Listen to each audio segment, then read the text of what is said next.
Give them hell. Nice and nice. You got all the cards up there on the thing? We're all set.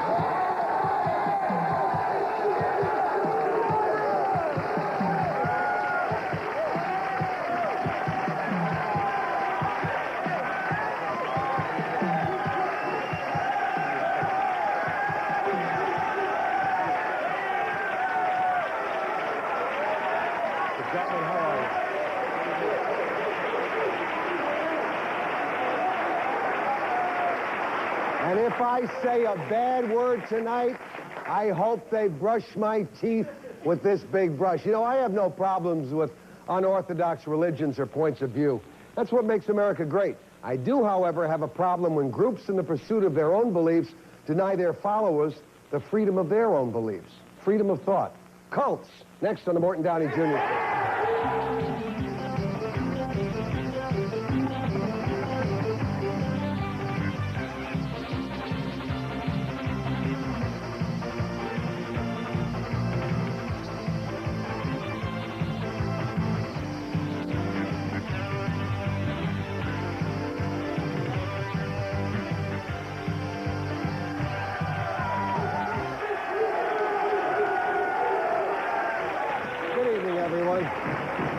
Good evening.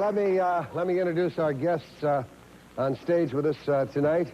We have Mr. Keith Mader. Keith, good evening to you, sir. Good evening. Nice to have you with us, pal.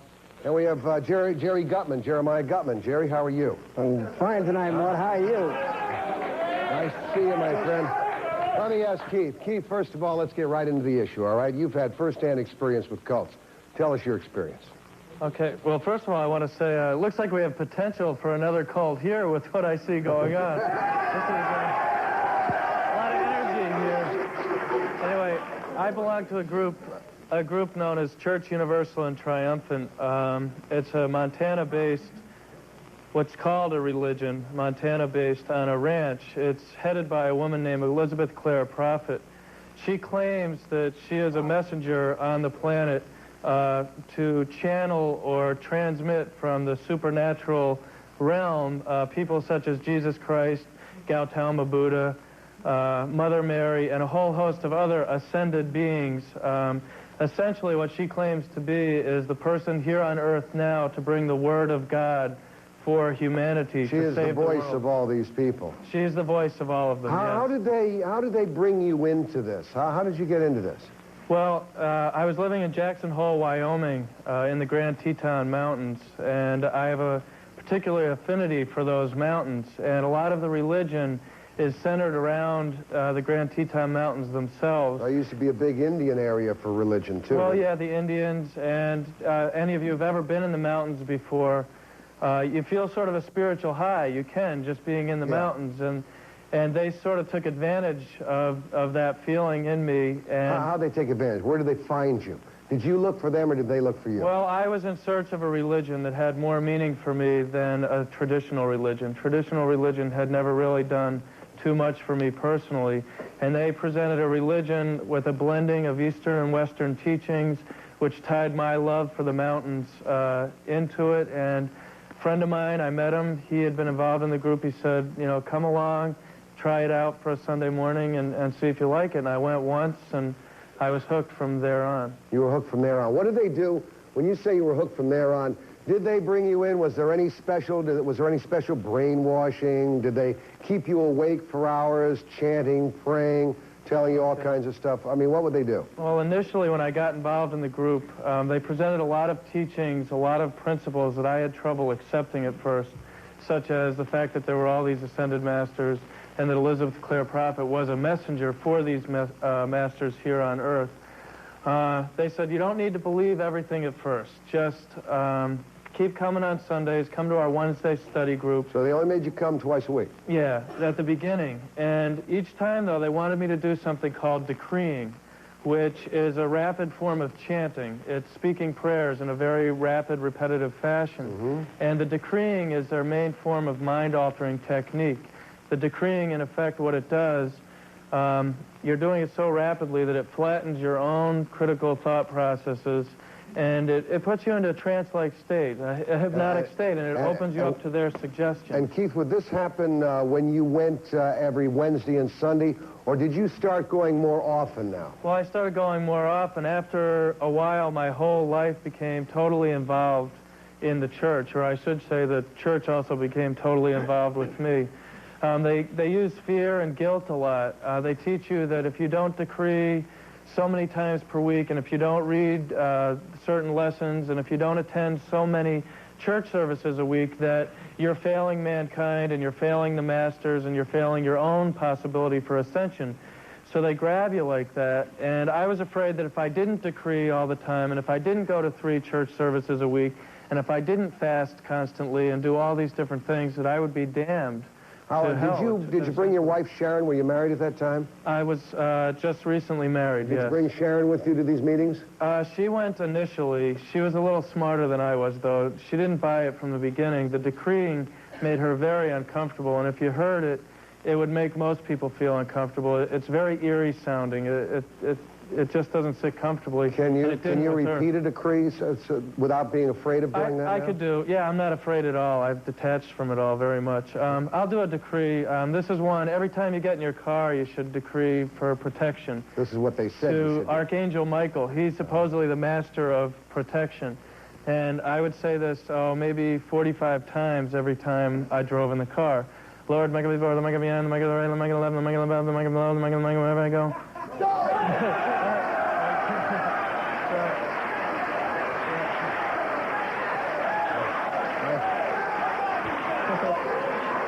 That's funny. People liken it to sounding like an auctioneer. Yeah. It really does. I see what you mean now, because I see that young fella back there just bought a warehouse full of tobacco.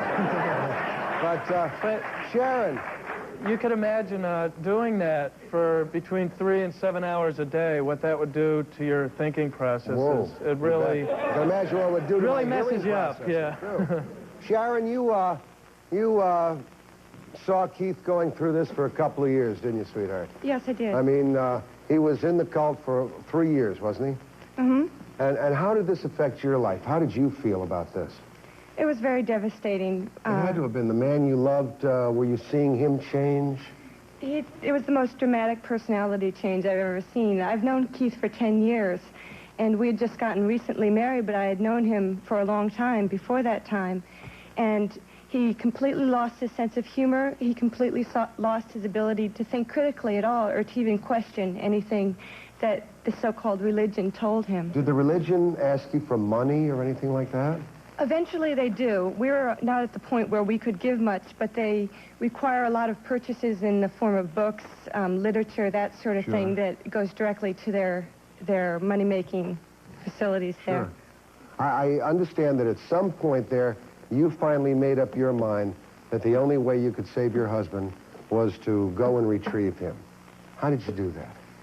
I had reached the point where I'd spoken to so many people, and nobody seemed to know what I was talking about. Nobody seemed to even know what a...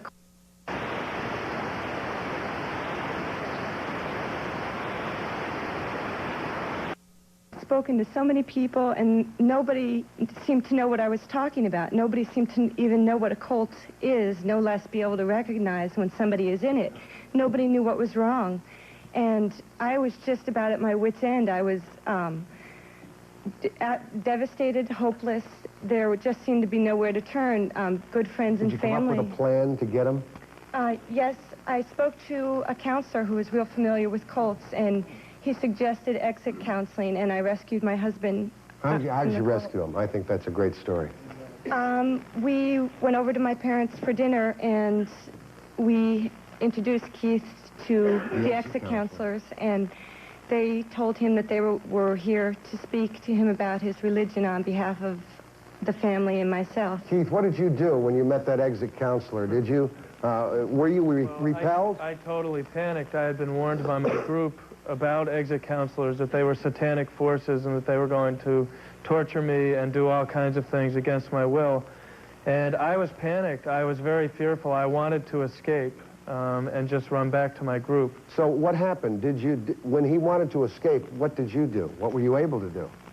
We told him that he was not able to leave until we gave him the information that would enable him to make a choice. So, whether Keith, he... did they lock you in a room or anything like that? Well, I really want to emphasize that I was treated very well through the entire process with utmost respect, and I was very comfortable.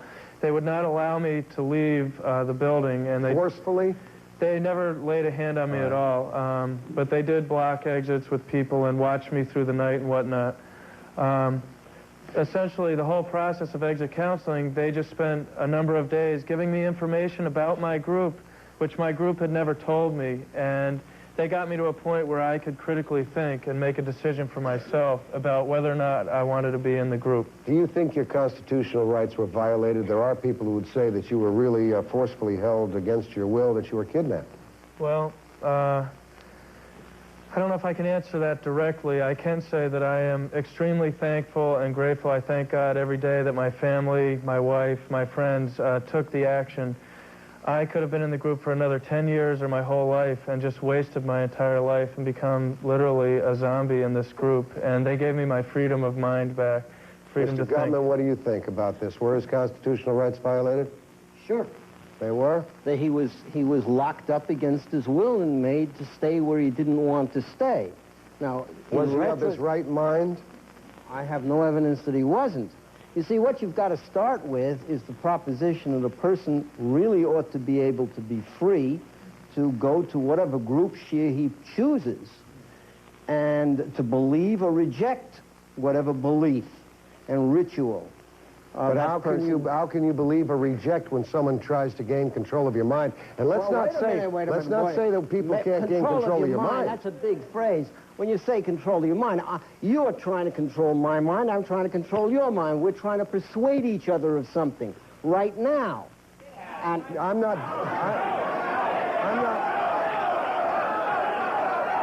We're trying to persuade, all right? We're not trying to intimidate. Certainly not. All right, but he was intimidated. Yeah, and many religions do use sense of fear and guilt, and You call that a religion? You think that's a religion? I don't know enough about his group. I've heard its name, and I've never heard any details other than what he's just recited. If this woman... Let me ask this gentleman. If this woman believes that she's a prophet and goes around saying she is, you may think she's deluded. I may think she's deluded. But Harry, let's not talk about what the beliefs are. This is Herb Rosedale. Herb, go ahead. I don't think it's...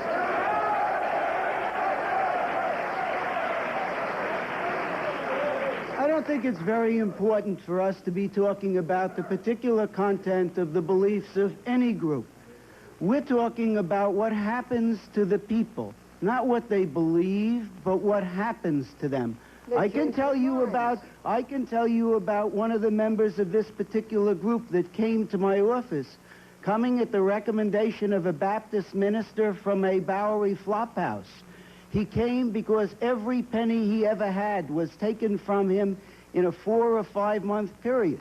And the court decided that it was taken from him as a result of undue influence.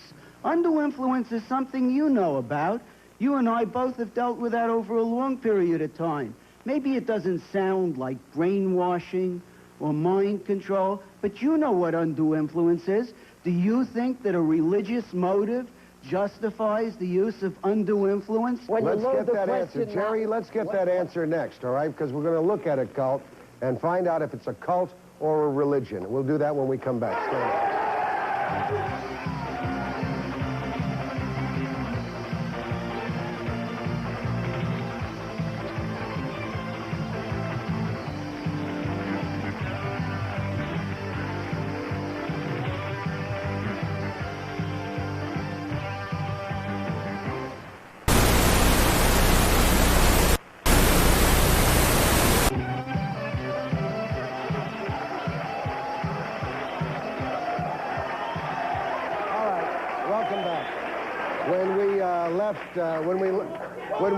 When we left you before those wonderful commercials, we promised you that Jerry Gutman, the ACLU attorney, would have an opportunity to answer. Herb Rosedale was the attorney for the Interfaith Commission on cults. Go ahead, Jerry. Well, the first thing we have to do is we have to find out what we mean when we say cult. And we have to not lump every religion we don't like together and get rid of having to think about them and evaluate them and differentiate among them by simply giving them a label. And that's what happens when we use a word like cult. Now, Herb asked... Yeah, brainwashing is a way of persuading people. If I send my kids to Sunday school... Okay, let's not I'm make this a attempting long... to brainwash them.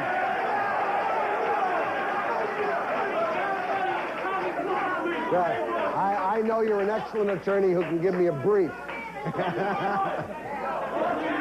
Why are briefs always this thick? Why the hell do they call them briefs? Go ahead. I must admit that. Wait a second, Herb, let me hear. Yeah. He's going to get to a final point here, I'm sure. The final point is that people have a right to believe and to advocate beliefs whether we like it or not. Okay? No problem with that, Herb, no problem. I have no problem with that. But I said before, we're not talking about beliefs. You never answered the question.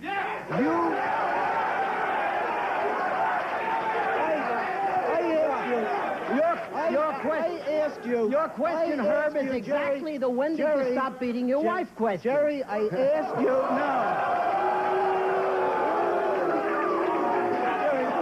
Jerry, does Gentlemen, we're not getting anywhere with this point. Let me come back up to home base here a second. Let me introduce you to Kevin Garvey. Kevin, good evening to you, sir. And with Kevin Garvey, let me introduce you to a gentleman by the name of Carmichael, John Carmichael, who is president of the Church of Scientology. All right? Good evening. Kevin, what is... Let me ask Kevin Garvey first, and I'll ask for a response from John. What is Scientology, and is it a cult? Well, okay, I'm going to reverse that just for the simple basic definition. My view on the word cult is, one, it's not derogatory, it's not a pejorative term. If you look in the dictionary, and anyone sitting here, anyone watching on TV can open a dictionary and look at cult, look at the criteria, then look at the criteria for the word religion, and they're practically synonymous. I'm a practicing Roman Catholic, have been most of my life. Now, with the emphasis on the practice. I think the Roman Catholic Church meets the criteria of the word cult, so for me it's not pejorative. Recently, if I correctly understand, the tax courts in this country, and perhaps you can specify which court, the tax courts recently upheld the registration or the charter of Scientology as a religion. Now, they also removed the tax-exempt status for other reasons. Yes, I think it is a cult. It is a religion. There's no question about it. How about it, John? Well, it certainly is a religion, and it's been upheld as a religion by courts throughout the United States. But more importantly... Why'd you lose your tax status, then?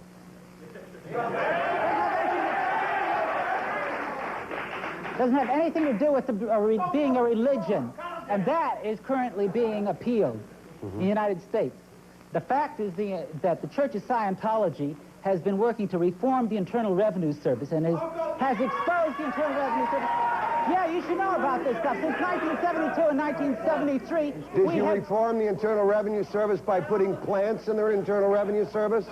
Is that how you reform it? No, by revealing Internal Revenue Service documents starting in 1972 and 1973, which we copied, which people had a right to know about.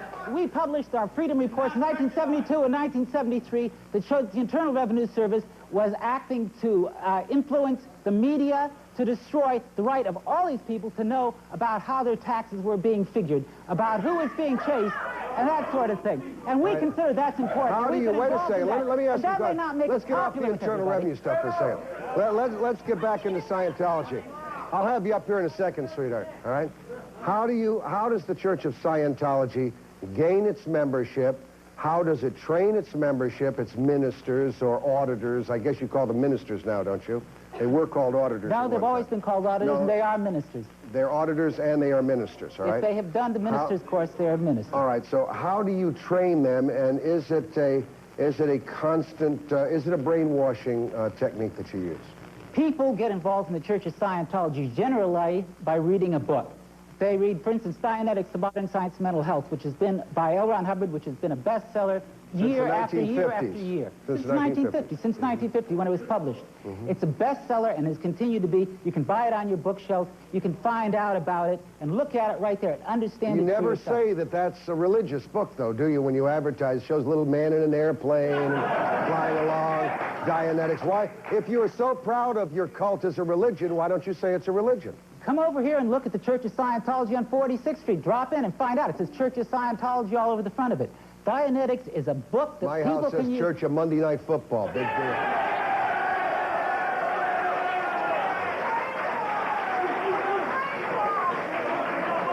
Whatever it takes. But Scientology is something a lot of different people are involved in. John Travolta, Karen Black, Chick Corea, creative people are involved in this church. All right, John. And it go does ahead. something for them. Go ahead, John. Go ahead. Two or three things. One, he just digressed away from your question. He never really answered the question, how do people get involved? Out of the limited experience I have with ex-Scientologists, most of them will say that sooner or later, in the period of getting involved with the church, they had read Dianetics, the book. When they read it, it was either on their own because of the advertisement you've already cited, or they were recruited off the street or off the campus or out of curiosity, went into a building with, you know, the altered cross out in front, whatever, all right? So John's right. The book is part of the recruitment process. He's also right in saying that, the book Dianetics describes the rudimentary tenets of what then becomes the church, okay? But what he's not really getting into is the way in which people approach you, as friends of mine have been approached, with a request to either take part in psychological research. One good friend of mine was... As I was approached in 1969 and even went so far as to take the test, The right? Oxford, was it? The In Oxford? Washington, D.C. Called the Oxford Personality Yes, exactly. something or other test. If Exactly. you That had was done it given in London, 1969. And in fact, it's still being given, and people are invited to drop on down and take it. It gives you an idea of where you're doing well and where you're not doing so well. Here's what was fascinating. When I took the test, they told me I had something like 169. I should be a minister. I should teach. I should do all this. I went in with my then wife. And my then wife, they said, only got a 95, and they couldn't understand why I was married to her. Before they had even fully recruited me, they were trying to separate me from my wife. Right? That was the initial stages. Let's find out about brainwashing when we come back. All right, we'll do that next. Cults and brainwashing.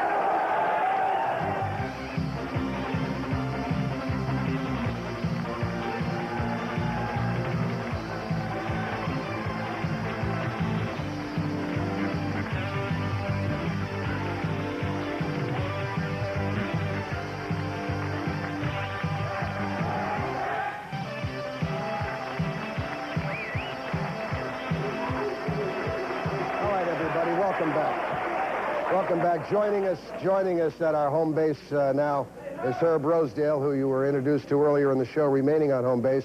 John Carmichael, who's the president of the Church of Scientology. John, as the president of the Church of Scientology, are you the successor of L. Ron Hubbard? No. I'm the president of the Church of Scientology here in New York. Oh, I see. I wanted to make some remarks about brainwashing, though. People have thrown out this word brainwashing, and really what they're trying to tell you that if you read certain books, you listen to certain people, your brain's going to turn to mush. So, but they ought to have the right. But a deprogrammer ought to have the right to take 4 or 5 big Hell's Angels type and hold you captive in a basement somewhere for 4 or 5 days and bombard you and keep you up all day and all night to restore you to your right mind. That makes sense? Let me tell you something. The father of deprogramming, what's now called exit counseling, is Ted Patrick. Ted Patrick's served 3 felony raps so far for talking to people. God bless that poor guy. Poor guy. You know what? Ted Patrick, the first time he went to jail, the DA said, you know, this guy is really a phony because he talks about what a good man he is. He made $200,000 that year. He made that money off parents by telling them... How much the Church of Scientology made? The Church of Scientology didn't make it by holding people captive. How much is the Church of Scientology made tying by them up holding people and holding captive? holding people captive? How much? Church of Scientology never held anybody captive. Where is the $200 million that disappeared, huh? Where is it? There's no $200 million. Where is it? The Church Scientology never held anybody captive, never needed to hold anybody captive. Look, I don't think it's necessary to get hysterical about this. I don't think it's something that you have to get... You don't think it's hysterical to hold people captive? Just a moment. Just a moment. Now, hold on. You have to... You don't think it's... Hold on a moment. Think that's Just calm down a moment. I know about the Scientologists. The reason that I know about the Scientologists is I was one of those people who got a call. I got a call telling me that when the documents that were taken by the Scientologists from the government, and when the government came in and looked at the Scientologists, they found that they had a file on Herbert Rosedale. Okay? I know a little bit about that. You know about Wait a minute. Scientology. Just a minute. You talk as if you know all about this concept of deprogramming, this myth about the 4 or 5 large Hell's Angels that have engaged in that. I've met a number of these so-called deprogrammers, like the 4'8" little girl from Philadelphia, about the one who's sitting out there. Does she look like one of the Hell's Angels? Introduce her. How about Introduce Carol Jum.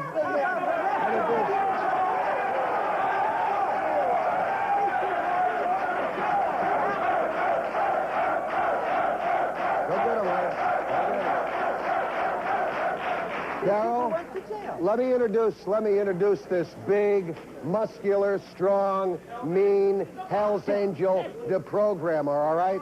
Carol Giambalvo? Giambalvo. Giambalvo. Yes. What I'm actually called is an exit counselor, and most of the what so-called deprogrammings that are done now are done voluntarily by exit counselors like myself. And it's not done, no one's held against their will.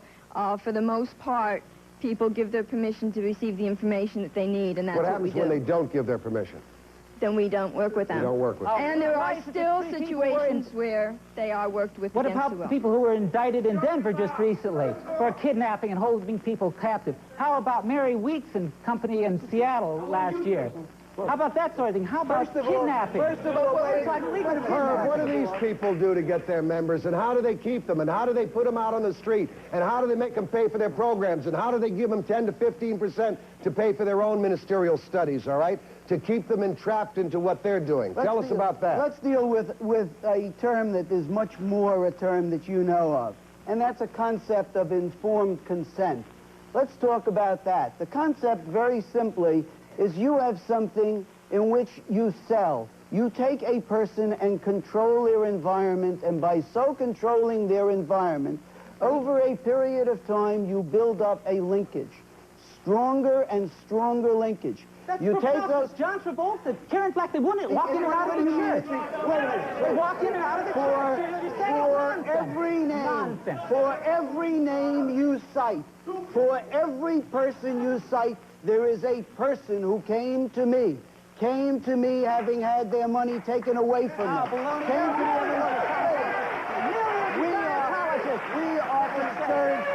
We are concerned, and I deal person by person. I am not somebody who, like Jerry Gutman, derives fees from these groups. I do this on a voluntary basis. That's slow. There are millions of Scientologists who walk into Scientology, stay there, and enjoy it, and will testify to the adversity of their lives. This young lady wants to say something. Herb, what is your name, please? My name is Kathy Mays. Hi, Kathy. And I want to ask you something. Do you know that these people are psychiatrists, and they are backed by psychiatry? I'm ashamed of you. You hate psychiatrists. Who's backed by psychiatry? No way. Yes, they are. Yes, they are, as well. Let us speak for ourselves. My name is, I'm Kevin Gardner. Wait a minute. You know. I'm up here, and it's my turn. You need to be corrected on this. This is a very good example of control. I have just gently controlled this gentleman because he's being obnoxious. Now, let me finish what I'm saying. You finish what you're saying. Look, Go ahead, finish what you're saying. A couple of points you brought up about the tax situation. Another thing is the Roman Catholic Church as well is being attacked by the IRS. and they're trying to take away exempt status from every religion. And if we don't fight for that, we are all in big trouble. You believe they're trying to Another take it thing, away yes, from they every are. church? As a matter of fact, I've been in court as just a visitor to sit in court when the Roman Catholic Church was being subpoenaed for all their records to pay property tax. Right, but we're talking about religions. And the bottom line No, we're talking about cults. You're talking about religion. Right, well, okay. Now, the point I want to make Kevin, here... you wanted to say something? I want to finish. Yes, you are. You're through.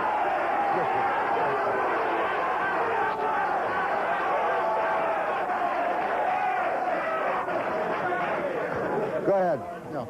Well, number one, taking her comments backward, the Roman Catholic Church, as I understand it, is not being sued or attacked by the IRS. They're being challenged. Their tax-exempt status is being challenged by people who are pro-abortion, and they are saying that the Catholic Church okay, we're not has going a to false get into that one. there. Her information was erroneous, point. but that's part of the sales pitch, all right? Confuse you, well, yeah, dazzle you. absolutely. Zip it up, will you? That's right. Next, who joins the cult? And what do they have in common? We'll find out next when we come back. Are you tired of sitting home watching the same old boring television shows? Television is alive again at Channel 9. So be a part of our studio audience, if you dare. For tickets, call right now, 201-867-TIXX.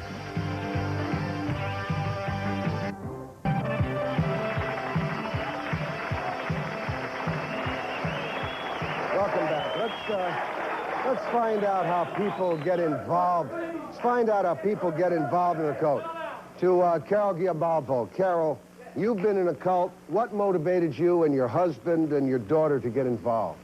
Well, we were in separate cults. Our daughter, my stepdaughter, was in Krishna for 2.5 years, and she was motivated, being in a flux period in her life, or a transition period in life. She met these people at the airport, and she shares with us that she'd been praying for some sort of guidance, and when she met them at the airport, she felt that was her guidance, and she went off. How about you? Myself, I had just been divorced and was getting my life back together again. I met my husband now, and he had been also in a group that uses mind control. And he encouraged me to do it. Is that the Silver No, group? it was EST, and it is not EST any longer. It's now Werner Erhard and Associates. It's now called the Forum. They changed the name, yeah. Yes. So after having done some research to try and help Terry when she began to show some very drastic personality changes, I had begun to do some talks on cults on Long Island to try and help other people as well. And it was all the time justifying my own experience in a group and looking at all the ways it didn't fit all the criteria. Well, let me ask you something. I don't mean this to be embarrassing to you, but is there a common weakness or a need that cult members share? No, it seems that the research points that the person that is most likely to get caught up in a cult is in some sort of a transition stage in their life where they're a little bit more vulnerable than they would be to undue influence at other times. So it can be a person just leaving high school and going into college, or it can be an adult who's lost a loved one or had a divorce or a loss of a job. It's quite common for people to be vulnerable at certain stages. Young man, what's your name? My name is Steve Simon. Hi, Steve. I assume you're a member of Scientology? Correct. What got you involved? Well, actually, my brother said about 20 years ago, he said, "Want to go to a party?" So I said, "Great." But first he said, "Do you want to go to Scientology?" I said, "No, well, no don't thanks." take me through the 20 years. So I'll make it short. I'll summarize it. Basically, I wanted to tell you that I'm Jewish and a Scientologist, and the two don't contradict. They don't contradict. And there's philosophical roots in Judaism. Rambam. Do you? Let me ask you a question. Do you give to both of your religions? Oh yes. How much do you give? In fact, we sent to the Jewish synagogue. How no, much do you I like to keep my. Well, do you give 5%, 10%? Do you give a tithe? I like to keep my donations private. It's a private matter. Well, it's not really private. It's public. I You give. The explain. IRS knows what you give. Okay. Between me and the IRS. Do you give as much to your shul as you do to your synagogue as you do to Scientology? Perhaps not. Perhaps more not. to Scientology. More to Scientology. Is that because it costs you more? Are you a minister? No. You're not a minister. Are you studying to be one? No. You don't care to be a minister? I just like Hubbard's books. I think they're terrific. Oh, so you're just really hung up on the books then? Hung up on the books. Okay. I'm an avid reader. I'm hung up on reading. All right, well, there's nothing wrong with that. But do you consider it a religion? Well, it deals with the spiritual, but one thing about Hubbard, he doesn't he doesn't write about the area of God. He stays away from the area of God, and he stays away from religious ceremony, so it doesn't intrude upon Judaism or any other religion. It's a pan-denominational sort of study of the spirit. He started with Dianetics. Dianetics was not a religious study. It was a study of the mind. But he started dealing with the mind. He found out he ran into the soul. Because the mind and the soul, believe it or not, psychology, psyche means soul. Does he say there is a God? He does not enter into that area at all. He just never says there is a God, never says there isn't a God. He purposely stays clear of that area of God. So that's why he doesn't interfere. You know, with like religion. the young lady said before, that we're talking about these people utilize psychiatrists, which they deny that they utilize. Indeed, did Ron Hubbard, when he got started, first get involved using some psychiatric terms in his studies. I have an exact point on that. But you know that Dianetics was an outgrowth of Freudian analysis. Hubbard Dianetic... Now, can I finish? You can come back. Look, one sentence. Morton, one sentence. Go ahead. Okay. Hubbard Dianetic Research Foundation, back in 1950, has a license from the Freudian Institute of Vienna to practice psychoanalysis in the United States. Gee, boy, So God what help you're really us. saying is that there's no point in talking. There's no point in talking about Scientology as a religion. No, wait a Is that second. what you're saying? Now, hold on a second. The study of the mind verges into the study of the spirit. All right, the mind Kevin. and the spirit are Kevin, very closely allied. One more sentence you said. Now let me hear what That's fine. Kevin has to I'm say. finished, basically. That's all right. Thank you. Kevin. Thank you. Thank you very much. I just like to... I want to point out two or three quick things. One, Kathy stands up here saying that, taking big swipes against psychiatry, saying that exit counselors are backed by psychiatry. That reflects the Scientologist view that psychiatry is intrinsically evil. This fellow stands up claiming the mantle of one of the greatest psychiatrists of all time, Sigmund Freud. There is no basis for fact that these people are an outgrowth of Sigmund Freud's work. That's number one. The other thing that I want to bring out...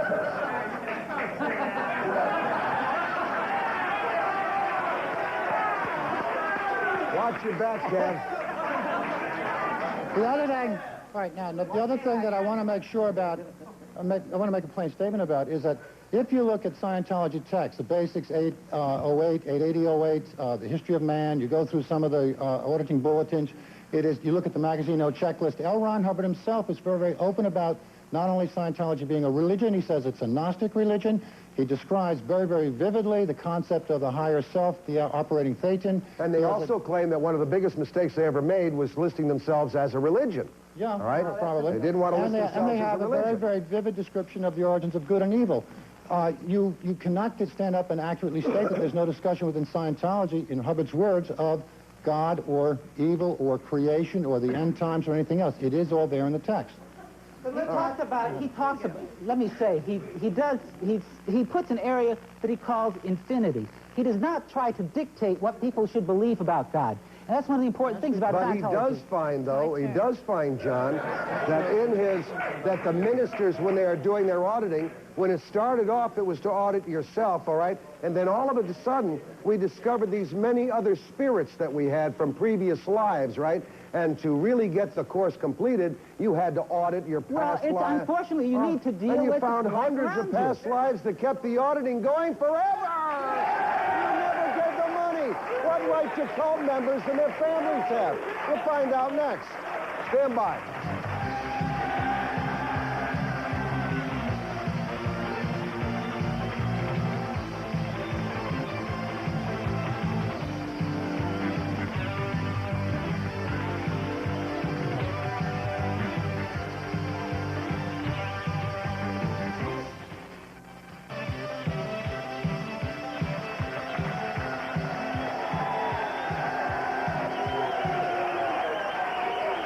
Welcome back, everybody. Welcome back. There's a gentleman with us, Reverend James Bevel.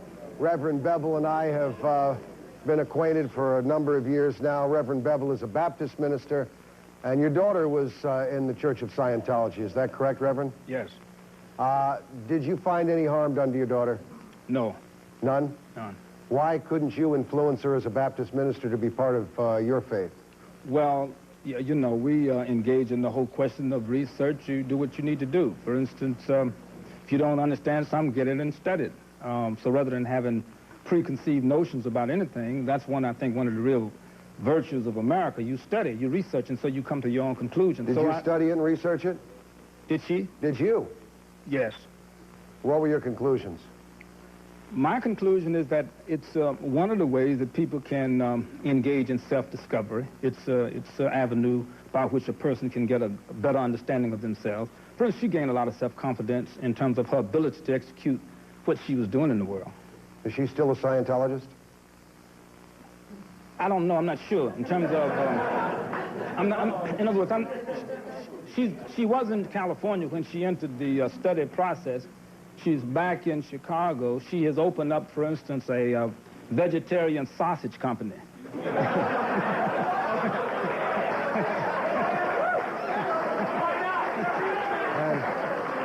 and who does she sell the vegetarian sausage to? Moonies?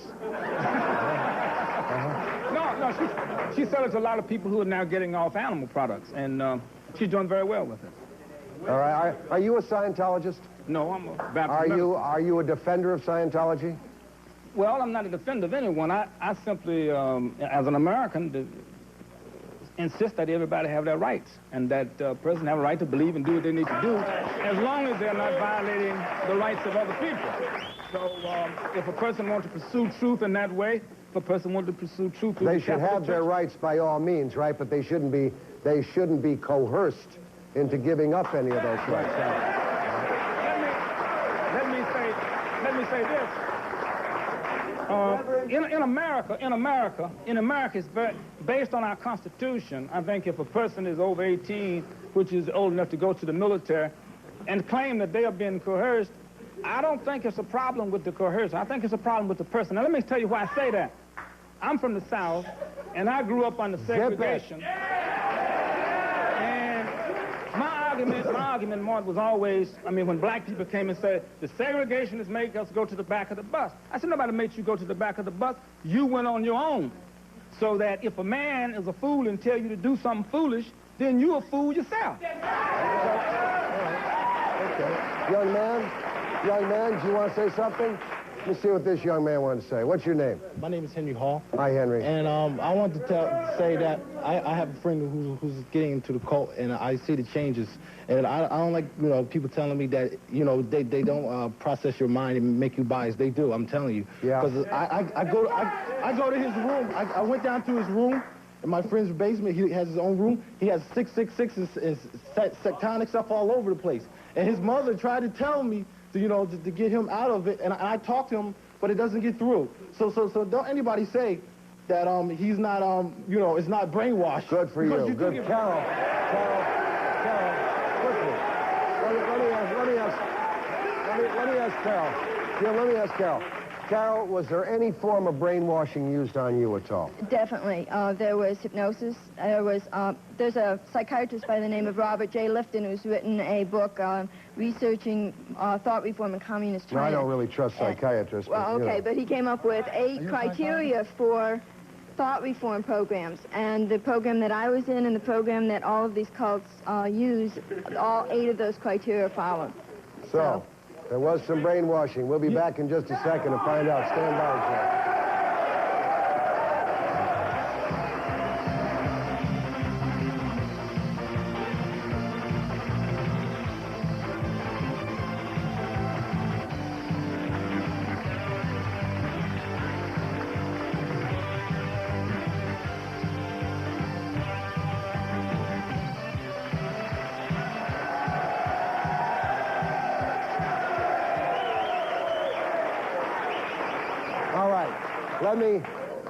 Let me conclude with these gentlemen on stage. Mr. Carmichael, if your church isn't a cult, all right, and isn't the kind of injurious cult we're talking about, do you believe some of those injurious cults exist in this country? I believe there are people who do very bad things. I understand that some of the satanic cults are very bad for people. Well, of do course, bad James things. Jones wasn't a satanic cult, but he got 900 people to commit suicide, right?